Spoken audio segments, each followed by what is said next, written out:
ओम श्री राधे गोविंदाय नमः। आइए भगवत गीता के अध्याय 17 की ओर आगे बढ़ते हैं।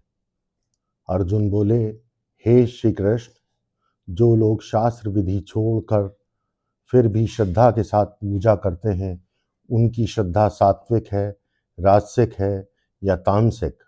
यहाँ अर्जुन भगवान से पूछते हैं कि कुछ लोग भगवान की पूजा तो करते हैं लेकिन शास्त्रों के अनुसार नहीं करते, उनकी निष्ठा कैसी मानी जाए?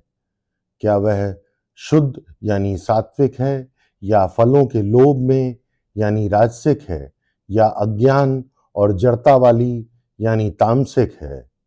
आगे श्री भगवान बोले, देहधारी मनुष्यों की श्रद्धा 3 प्रकार की होती है। पहला सात्विक, दूसरा राजसिक, तीसरा तामसिक। जो जैसी प्रवृत्ति वाला होता है उसी के अनुसार उसकी श्रद्धा होती है।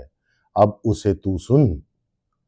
हे भरतवंशी, हर मनुष्यों की श्रद्धा उसके स्वभाव के अनुसार होती है। मनुष्य श्रद्धा रूप ही है। वह जिसमें श्रद्धा रखता है वह वैसा ही बन जाता है। मनुष्य जिसको सर्वोपरि मानता है वही उसके जीवन की दिशा तय करता है। यहाँ श्री भगवान के कहने का तात्पर्य है, जिसे धन में श्रद्धा होती है वह धन का दास होता है। जिसे पद मान में श्रद्धा होती है उसका मन अहंकार से भरा होता है। जिसे भोग में श्रद्धा होती है उसका जीवन तुच्छ बनता है। जिसे भगवान में श्रद्धा होती है वह भगत स्वरूप बनता है। जिसे तुम पूजते हो वही तुम बनने लगते हो।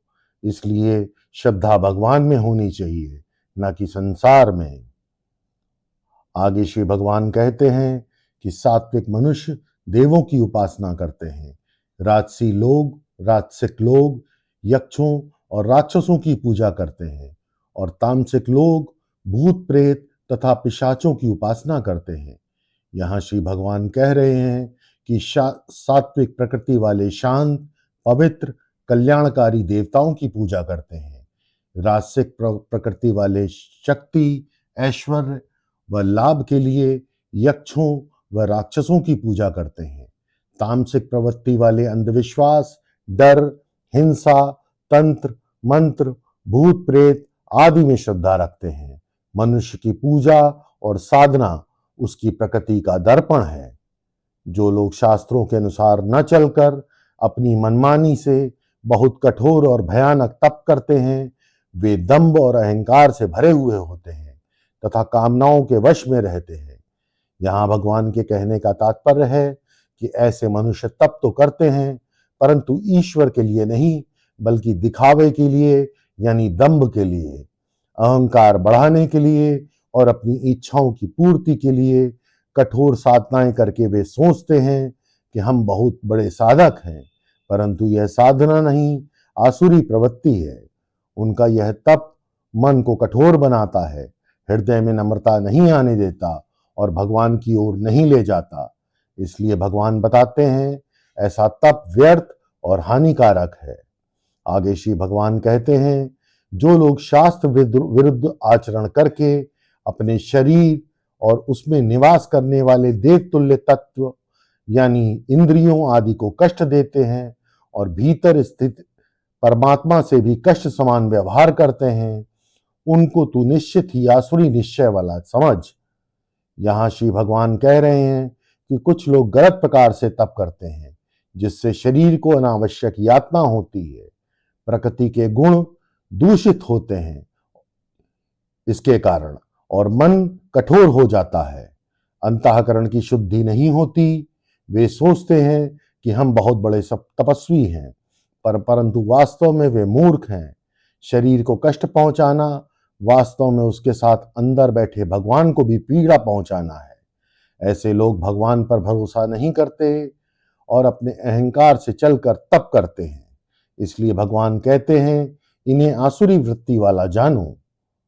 सब मनुष्यों को अपनी अपनी प्रकृति के अनुसार भोजन भी 3 प्रकार का प्रिय होता है और यज्ञ, तप व दान भी 3 प्रकार के होते हैं। उनका भेद तू मुझसे सुन। यहाँ भगवान के कहने का तात्पर्य है कि मनुष्यों की वृत्ति जैसी होती है वैसा ही उनका खाना, पूजा, पाठ, तप और दान भी होता है। जो भोजन आयु बढ़ाता है, बल देता है, मन को शुद्ध करता है, स्वास्थ्य देता है, सुख व प्रसन्नता बढ़ाता है, स्वादिष्ट व पोषक होता है, शरीर को स्थिरता देता है और हृदय को प्रिय लगता है, ऐसा भोजन सात्विक मनुष्यों को प्रिय होता है।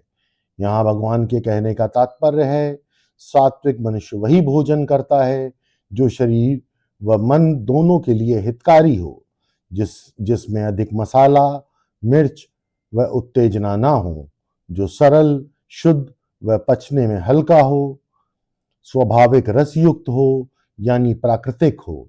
ऐसा भोजन अहंकार, क्रोध व काम को नहीं बढ़ाता, बल्कि शांति, चित्त शुद्धि और स्थिरता देता है। सात्विक भोजन से मन सात्विक बनता है। जो भोजन बहुत कड़वा, बहुत खट्टा, बहुत नमकीन, बहुत गरम, बहुत तीखा, रूखा व शरीर में जलन पैदा करने वाला हो, ऐसा भोजन राजस स्वभाव वालों को प्रिय है। यह भोजन दुख, शोक और रोग पैदा करता है। यहाँ भगवान के कहने का तात्पर्य है, राजस व्यक्तियों इंद्रियों के स्वाद व उत्तेजना के पीछे भागते हैं, इसलिए वह ऐसा भोजन पसंद करते हैं जो उत्तेजना दे, स्वाद में तीक्ष्ण हो और जीभ को सुख दे। किंतु ऐसा भोजन मन को अशांत व शरीर को बीमार करता है। ऐसा भोजन क्रोध, काम व बेचैनी बढ़ाता है और मन में चंचलता और असंतुलन पैदा करता है। ऐसा भोजन अंत में दुख और रोग देता है। राजस भोजन का परिणाम है बेचैनी, तनाव और दुख। आगे श्री भगवान कहते हैं, जो भोजन बहुत देर पड़ा रहे यानी बासी हो, जिसका रस व ताजगी नष्ट हो गई हो, जो सड़ा गला हो या दुर्गंध वाला हो, किसी के खाने से जूठा बचा हुआ हो तथा अशुद्ध और अपवित्र हो, ऐसा भोजन तामसिक लोगों को प्रिय होता है। यहाँ भगवान के कहने का तात्पर्य है, तामसिक व्यक्ति को शुद्धता का ध्यान नहीं होता, न ताजगी का महत्व, न पवित्रता का भाव। वह स्वाद के चक्कर में जैसा मिला वैसा खा लेता है। वह अशुद्ध, बासी और अपवित्र भोजन खाता है। ऐसा भोजन मन को भारी करता है, आलस्य, प्रमाद व अज्ञान बढ़ाता है और शरीर में रोग लाता है। यही नहीं, बल्कि ऐसा भोजन आध्यात्मिक उन्नति में भी बाधा देता है। आगे श्री भगवान कहते हैं, जो यज्ञ यानी पूजा, उपासना, शास्त्र की विधि और बिना फल की इच्छा से किया जाए, यह सोचकर कि यह करना मेरा कर्तव्य है, वह यज्ञ सात्विक है। यहाँ भगवान के कहने का तात्पर्य है कि सात्विक साधक ऐसा यज्ञ पूजा करता है जिसमें फल की इच्छा नहीं होती तथा शांति और स्थिर भाव होता है। वह पूजन कर्तव्य भाव से करता है। उसके मन में भगवान के लिए प्रेम और श्रद्धा होती है। वह सोचता है कि भगवान ने जो शरीर, जीवन व साधन दिए हैं, उनके प्रति कृतज्ञ होकर यह पूजा करना मेरा कर्तव्य है। ऐसे साधक का यज्ञ मन को शुद्ध करता है और अहंकार को नहीं बढ़ाता। आगे श्री भगवान कहते हैं, जो यज्ञ यानी पूजा साधना फल की इच्छा से किया जाए या दिखावे के लिए किया जाए, हे अर्जुन, उसे राजस यज्ञ जानो। यहाँ भगवान के कहने का तात्पर्य है कि राजस यज्ञ पूजा साधक करता तो है, परंतु उनके मन में फल पाने की इच्छा होती है कि भगवान मुझे यह दे दें, वह दे दें, या फिर दिखावे के लिए वह ऐसी पूजा करता है कि लोग देखें कि मैं कितना धार्मिक हूं। ऐसी पूजा में भक्ति नहीं होती और न ही विनम्रता होती है। ऐसा राजस व्यक्ति का ईश्वर के लिए शुद्ध प्रेम नहीं होता, बल्कि उसका ध्यान फल पर होता है, भगवान पर नहीं। इसलिए यह पूजा मन को निर्मल न बनाकर इच्छाएं और अहंकार बढ़ाती हैं। आगे श्री भगवान कहते हैं, ऐसे यज्ञ को तामसिक कहा गया है, जो बिना शास्त्र विधि के हो, भोजन बिना भगवान को अर्पित किए हुए हो, बिना मंत्र के हो, बिना दान सेवा के हो और जिसमें श्रद्धा ना हो। यहाँ भगवान के कहने का तात्पर्य है कि तामस मनुष्य पूजा तो करता है लेकिन शास्त्र के अनुसार नहीं करता। उसके मन में न तो श्रद्धा होती है और न ही विनम्रता। वह भगवान को कुछ अर्पित नहीं करता। मंत्र, स्मरण, भावना, न सेवा, न दान और न ही प्रेम। ऐसी पूजा बस शरीरों से, दिखावे से या आदत से होती है। अंदर भाव शून्य और बाहर यंत्रवत कर्म। ऐसी तामसिक पूजा मन को शुद्ध नहीं करती बल्कि अज्ञान और जड़ता बढ़ाती है। आगे श्री भगवान कहते हैं, देवताओं, ब्राह्मणों, गुरु और ज्ञानी पुरुषों का पूजन करना शुद्धता, सरलता, ब्रह्मचर्य और अहिंसा, यह शरीर द्वारा किए जाने वाला तप कहा जाता है। यहाँ भगवान के कहने का तात्पर्य है कि शरीर से जो तप किए जाते हैं वे हैं भगवान तथा संत ज्ञानी जनों का आदर, बाहरी और अंदरूनी पवित्रता, व्यवहार में सीधापन व सादगी, ब्रह्मचर्य यानी इंद्रियों पर संयम, अहिंसा यानी शरीर, कर्म और व्यवहार से किसी को चोट ना पहुंचाना। इनसे मनुष्य का शरीर पवित्र बनता है और जीवन दिव्य मार्ग पर चलता है। इन्हें पालन करने वाला व्यक्ति आत्मिक उन्नति की ओर बढ़ता है। शारीरिक तप का अर्थ शरीर को कष्ट देना नहीं बल्कि शरीर को धर्म और साधना में लगाना है। आगे श्री भगवान कहते हैं, जिस वाणी से किसी को कष्ट ना हो, जो सत्य, प्रिय और हितकारी हो तथा जिससे वेद शास्त्रों के पठन पाठन का अभ्यास किया जाए, वह वाणी का तप कहा गया है। यहाँ भगवान के कहने का तात्पर्य है कि वाणी भी तप साधना का मार्ग है। ऐसी वाणी बोलना जिससे किसी को दुख ना पहुंचे, वाणी का सत्य होना, मीठा और शुभ बोलना, शास्त्रों, सत्संग, नाम स्मरण आदि का अभ्यास करना वाणी द्वारा किया जाने वाला तप है। बिना सोचे समझे बोलना वाणी का अपव्यय है। मर्यादा और प्रेम से बोलना वाणी का तप है।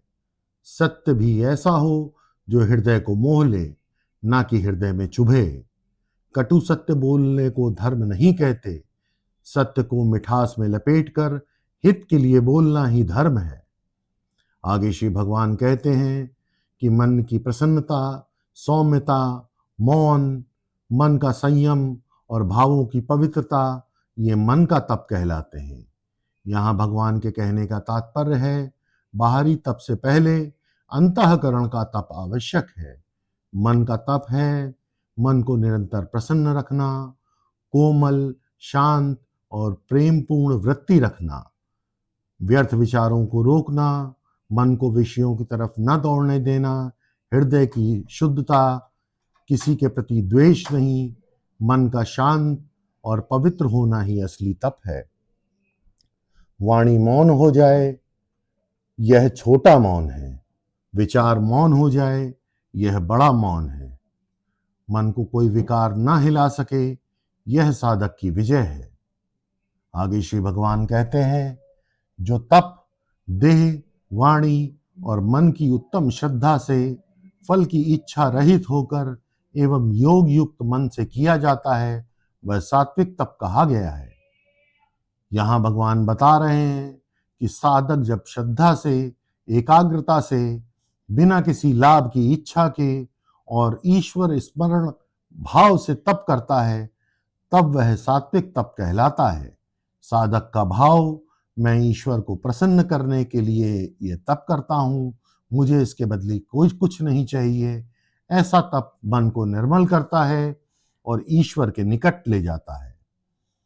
आगे श्री भगवान कहते हैं, जो तप सत्कार, मान और पूजा को प्राप्त करने के लिए होता है और दंभ यानी दिखावे के लिए किया जाता है, वह यहाँ राजस कहा गया है।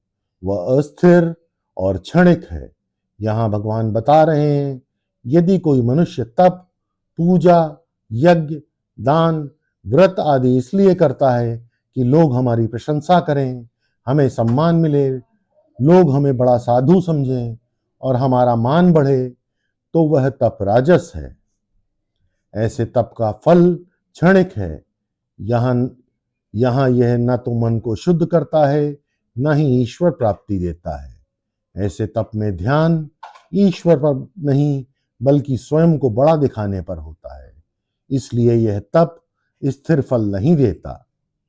आगे श्री भगवान कहते हैं, जो तप मूर्खतापूर्वक अपने शरीर को कष्ट देने से तथा दूसरों को दुख पहुंचाने के लिए किया जाता है, वह तामस तप कहा गया है।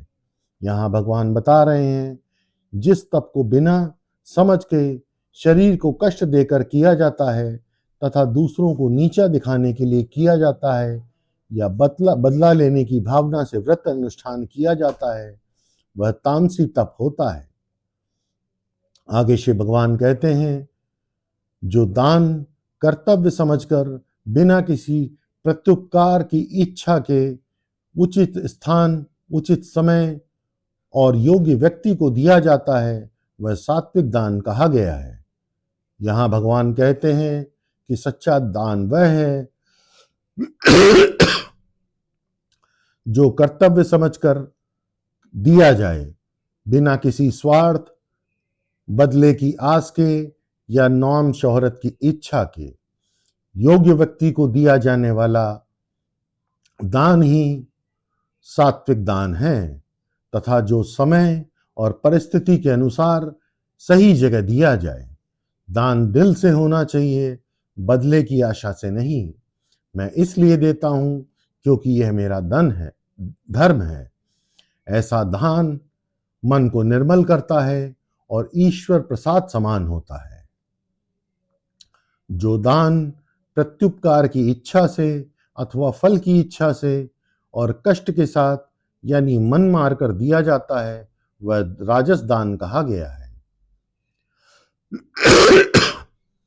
यहाँ भगवान कहते हैं, वह दान राजसी है जिसे हम लाभ के लिए करें, जिसमें बदले में कुछ पाने की उम्मीद हो, नाम मिले, सम्मान मिले, ऐसी इच्छा हो। दान करते समय मन में खींचतान और दुख हो, मन न चाहता हो और हृदय से न निकले, मैंने तुम्हें दिया था, अब तुम मेरे लिए काम आओ, यह राजसी भाव है। ऐसा दान पुण्य को कम करता है और हृदय को शुद्ध नहीं करता। जो दान अनुचित स्थान और समय पर अयोग्य व्यक्ति को और अपमान पूर्वक और तिरस्कार के साथ दिया जाता है, वह तामस दान कहा गया है। यहाँ भगवान कहते हैं, वह दान तामस है जो अनुचित स्थान, अनुचित समय व अनुचित व्यक्ति को दिया जाता है। यहाँ दान देने वाला अपमान, घमंड व तिरस्कार से दान देता है। यहाँ दान में प्रेम नहीं, अहंकार, रूखापन, गुस्सा और उदासीनता होती है। ऐसा दान पाप का कारण भी बन जाता है, क्योंकि उससे न देने वाला सुधरता है, न पाने वाला सुधरता है। बिना सम्मान के दिया गया दान दान नहीं, बल्कि हृदय को मलिन करने वाला कर्म है। आगे श्री भगवान कहते हैं, ओम तत्सत, यह परमात्मा का त्रिविध नाम है। प्राचीन काल में इसी नाम से वेदों और यज्ञों की स्थापना ब्राह्मणों ने की थी। यहाँ भगवान कह रहे हैं कि सृष्टि के आरंभ से ही ओम तत्सत ये तीन परम तत्व को परमात्मा को सूचित करने के वाले शब्द हैं। इन्हीं के आधार से वेदों का प्रादुर्भाव हुआ है और सभी शुभ कर्म, यज्ञ आदि विहित हुए हैं। ईश्वर का सार रूप ओम तत्सत है। ये तीन शब्द शुद्ध, सात्विक और ईश्वर समर्पित भाव को प्रकट करते हैं। यज्ञ, दान, तप जैसे कार्य भी पवित्र होते हैं जब वे ओम से आरंभ हों, और तत् यानी ईश्वर को समर्पण भाव से अर्पित किए जाएं, और सत यानी सत्य भाव से किए जाएं।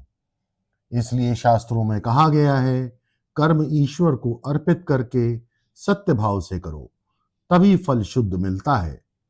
जब भी कोई शुभ कार्य करें, ओम तत्सत का भाव रखें।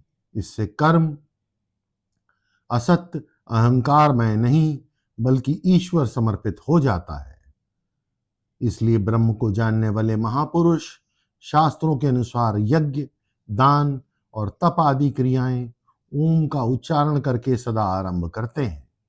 यह श्लोक सिखाता है कि हर शुभ कार्य ईश्वर का स्मरण करके आरंभ करो, तभी वह पुण्य और कल्याणकारी बनता है।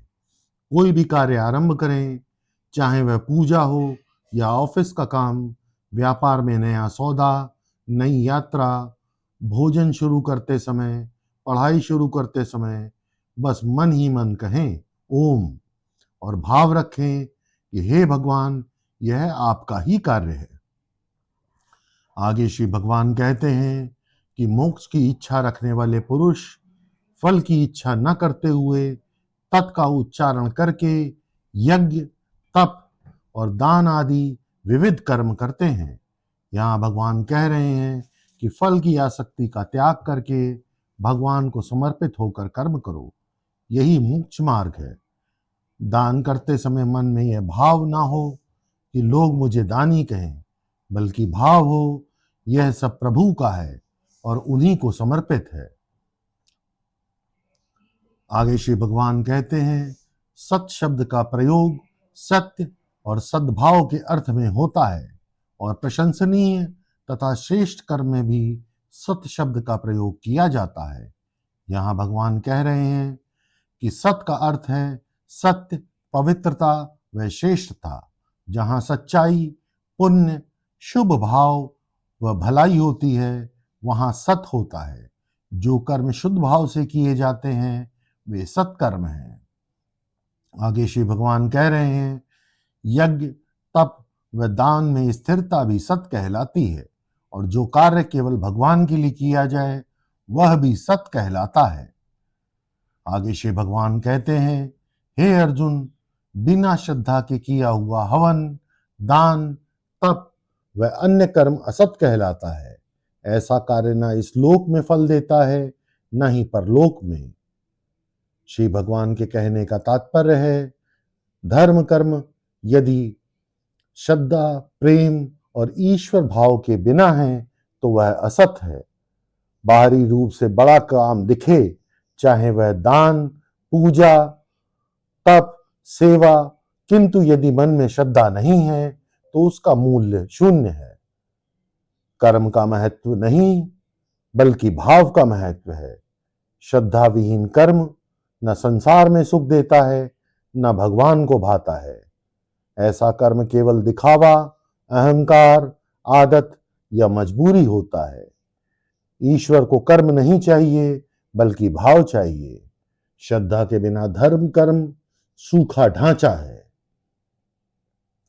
इसी के साथ अध्याय 17 समाप्त होता है। ओम श्री राधे गोविंदाय नमः। ओम पूर्णमदः पूर्णमिदं पूर्णात् पूर्णमुदच्यते पूर्णस्य पूर्णमादाय पूर्णमेवावशिष्यते। ओम शांति शांति शांति।